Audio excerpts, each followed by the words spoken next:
Okay, so the first video for today, 7.1, ended, and I'm going to finish up the lesson with a second video.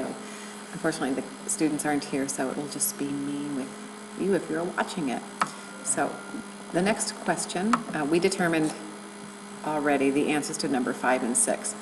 We said x to the 6th raised to the 5th is x to the 30th. Good. Now we're looking at something a little more challenging. P to the negative 3rd raised to the 3rd. So we're going to use the same property, and that is multiply our exponents. But when we do, look what we get. P to the negative 9, right? And P to the negative 9 is not an expression that is allowed. We need to write this as an expression with positive exponents. So do you remember how we can change this so that it does not have this negative? And hopefully you remember that that negative tells us to move the term with the exponent to the inverse location. So P to the negative 9 equals 1 over P to the 9th. Good. Okay, let's look at the final question on this page. And it is this. What happens if we have a factor, the base is negative? So we have negative 10 to the 2nd, and that whole quantity raised to the 3rd. Go ahead and pause the video, see what you can come up with. And then when you come back, let's see, we're going to use our property 2 to the 3rd is 2 times 3, or the entire quantity negative 10 is raised to the 6th. Now, there is the answer in exponential form. If you are asked to evaluate, then we could say, what is negative 10 times negative 10 times negative 10 times negative 10 times negative 10 times negative 10? And when you do, you find that you get a positive product, and the product is 1 million. So you need to read your directions carefully. If it asks you for the answer using exponents, then you leave it with an exponent. If it asks you to evaluate, find the value by multiplying the base exponent a number of times, right? Okay, so this property we were just looking at is the power of a power property. So we are taking a power and raising it to another power. So try to finish the rule, come back and check your work. The rule is a to the m times n. Okay, we're multiplying the exponents together. So in this final rule box, we have one last example of this. 6 squared to the 3rd equals, try it, come back and check your work, 6 to the 6th. Good. And there it is, using exponents, or in exponential form. We could go and find the value of this if you are asked to evaluate it.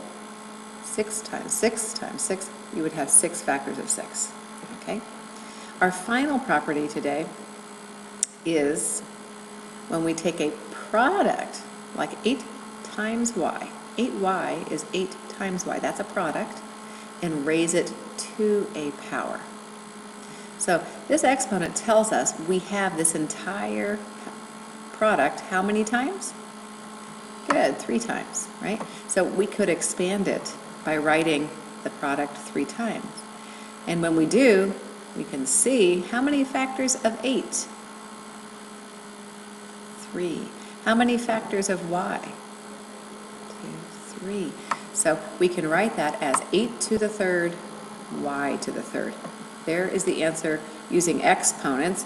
Now, if you were asked to evaluate, then we could find the value of one of these. Which one? You got it, 8 to the 3rd. 8 to the 3rd equals 8 times 8, 64 times 8, which is 512.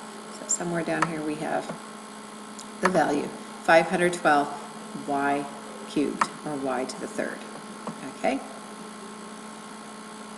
Now, let's go back up and look at the next question. The next question asks us to find the, or not find the value, but simplify PQ to the 10th. Once again, pause the video, try it, come back and see. Well, if you were going to expand this, you would write the factors PQ how many times? 10. That leaves us with how many P's? How many Q's? So that can be written as P to the 10th, Q to the 10th. So we don't need to show the expanding in order to get straight to our simplified expression. The next question asks us to find negative 2w to the 5th. So we have negative 2, how many times? 5 times, right? And w, how many times? 5 times. So there we have it. It feels as though we are distributing the little exponent to each factor. It's not the distributive property, though. This is called the power of a product. Now, this is the answer using exponents. Can you find the value of negative 2 to the 5th? Negative 2 times negative 2 times negative 2 times negative 2 times negative 2 actually gives us a negative 32 times w to the 5th. The final question here is interesting. We have negative 5t to the negative 2nd. So it's an extra tough challenge. See what you can do. And hopefully you have said that we have, let's see, we have negative 5 happening how many times? Negative 2, right? So that's raised to the negative 2.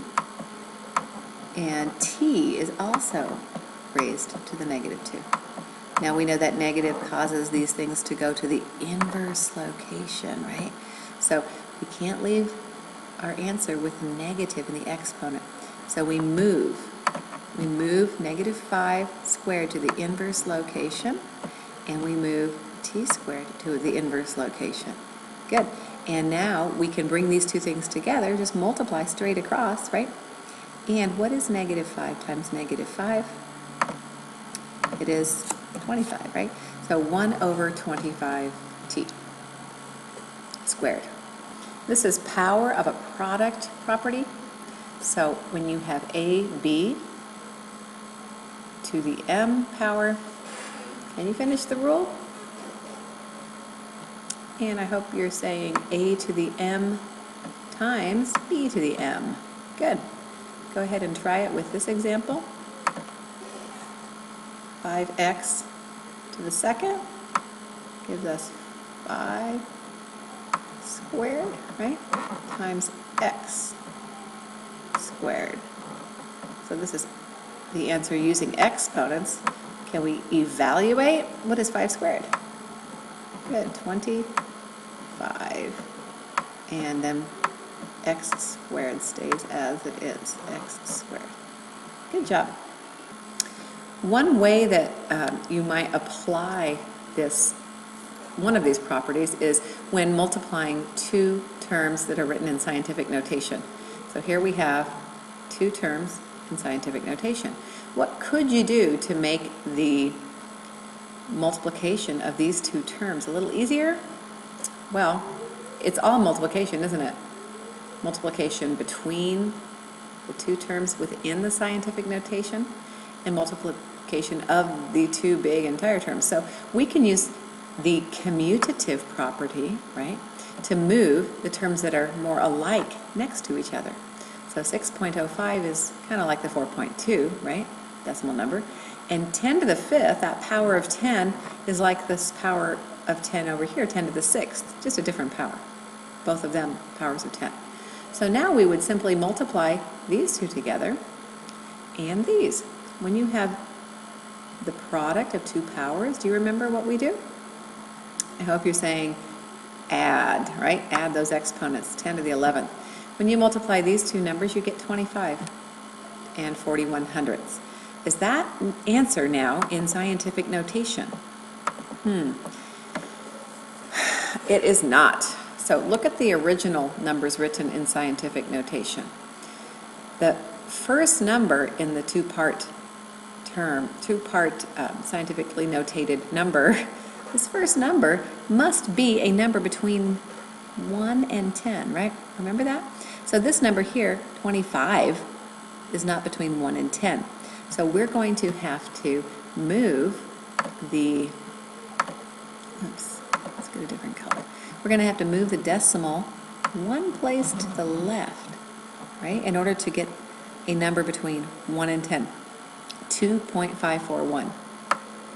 2.541, but we took away a place value, so if we want the value to be equivalent, we're going to have to add the place value back to our power of 10, right?